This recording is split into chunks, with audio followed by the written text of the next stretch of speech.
Bonjour, bienvenue sur Vaping Post pour ce tutoriel sur les fuites de liquide avec le Top Tank. Vous êtes très nombreux à utiliser cet atomiseur et comme sur tous les atomiseurs, on peut de temps en temps avoir des fuites de liquide, en particulier par les arrivées d'air.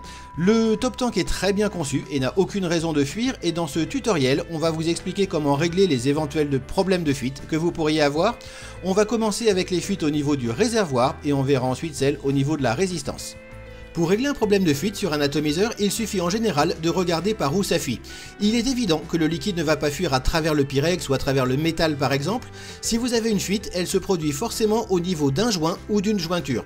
Vous aurez donc deux types de fuites, les fuites au niveau du réservoir et les fuites au niveau des arrivées d'air dont on parlera tout à l'heure. Si vous avez une fuite au niveau du réservoir, on va mettre tout de suite de côté le cas du réservoir fêlé, dans ces cas-là il faut changer le pyrex, c'est une évidence. Si vous avez donc une fuite au niveau du réservoir, ce sera soit entre le pyrex et la partie métallique, juste à ce niveau-là donc, ou entre le pyrex et la partie métallique supérieure, ici. Dans ce cas-là, c'est forcément un des joints du réservoir qui est en cause. Ce que vous allez faire, c'est tout simplement dévisser la base du réservoir, enlever le pyrex et au passage vérifier que votre pyrex n'a pas d'éclat. Vous pouvez avoir fait un éclat par exemple en nettoyant, vous le verrez à l'intérieur et dans ces cas là cet éclat empêchera l'étanchéité de se faire au niveau des joints. Donc vérifiez bien que vous n'avez pas d'éclat ou de petits morceaux cassés au niveau de l'intérieur de votre pyrex. Si vous en avez, encore une fois, il faut changer le pyrex, il n'y a pas d'autre solution. Et ensuite, si vous avez une fuite sur la partie supérieure, donc entre le pyrex et le métal, ce sera forcément ce joint-ci qui sera en cause. Si vous avez à l'inverse une fuite sur la partie inférieure du réservoir, ce sera ce joint-là, ou alors le joint à ce niveau-là, sur la base de votre atomiseur. Donc une fuite sur le haut du pyrex, c'est ce joint-ci. Une fuite sur le bas du pyrex, c'est soit ce joint-là, soit celui-là. Dans tous les cas, vérifiez tout simplement que les joints sont intègres, c'est-à-dire qu'ils n'ont pas d'accrocs, qu'ils ne sont pas écrasés, qu'ils ne sont pas coupés. Vous verrez forcément un joint qui sera soit trop écrasé, soit qui aura reçu une coupure par exemple. Il suffit de le changer pour régler le problème de fuite. On va maintenant passer au cas le plus fréquent, les fuites de liquide par les arrivées d'air. C'est un petit peu le même principe, la fuite ne peut se produire que au niveau d'un joint. Il est évident que le liquide ne va pas traverser une partie métallique, donc pour s'échapper, il faut forcément qu'il passe par un des endroits où vous avez des joints. Si ça fuit par l'arrivée d'air, ça va forcément fuir par la résistance. Et dans ce cas-là, vous aurez plusieurs joints à vérifier au niveau de la résistance, 3 exactement.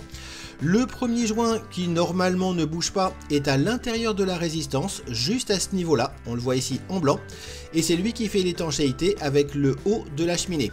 Si ce joint est abîmé ou usé, mais normalement comme vous changez la résistance régulièrement, c'est plutôt un défaut de fabrication en fait. Si ce joint-là est abîmé, vous aurez une fuite de liquide qui va passer entre le haut de la cheminée et cette partie-là pour aller directement se déverser à travers la résistance jusqu'en bas et ressortir par les arrivées d'air. Donc le premier joint à vérifier au niveau de la résistance est ce joint-ci, le joint d'étanchéité au niveau de la cheminée qui doit normalement être en bon état. Vous avez ensuite deux joints à la base de la résistance. Vous avez ce premier joint là qui est rouge sur les résistances en Cantal et bleu sur les résistances en nickel.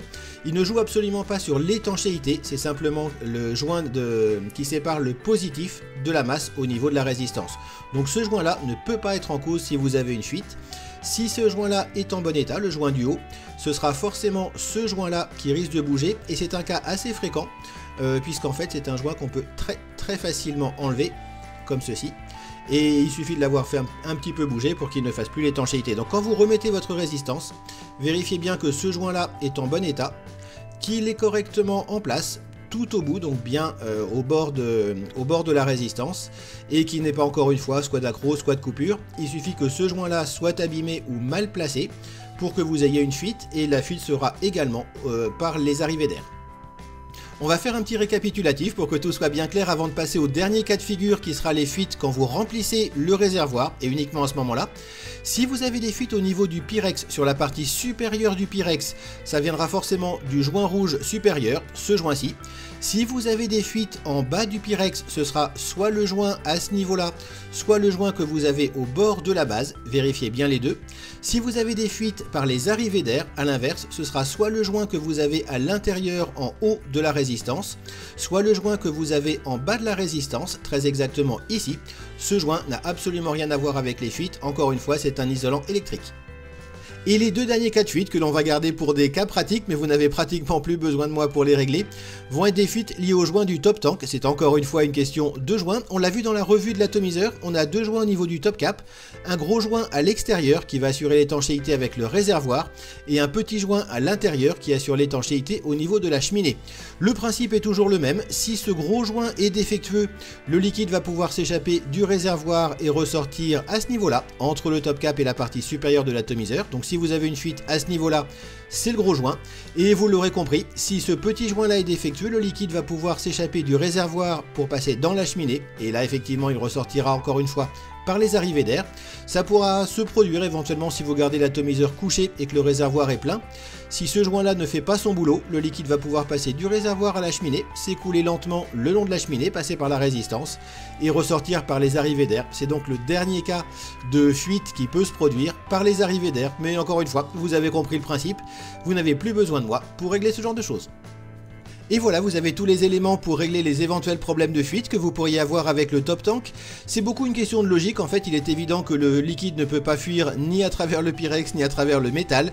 Si vous avez une fuite, c'est forcément au niveau d'un joint, et on a vu quel joint intervenait dans quel type de fuite.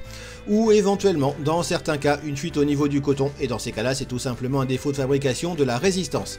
Si vous appréciez ces vidéos, n'hésitez pas à les partager et à vous abonner à la chaîne bien sûr, et vous pouvez retrouver sur Vaping Post l'ensemble de l'actualité de la vape, ainsi que les guides et les tutoriels rédigés cela. Il me reste à vous remercier d'avoir suivi cette vidéo, et toute l'équipe se joint à moi pour vous souhaiter une excellente vape.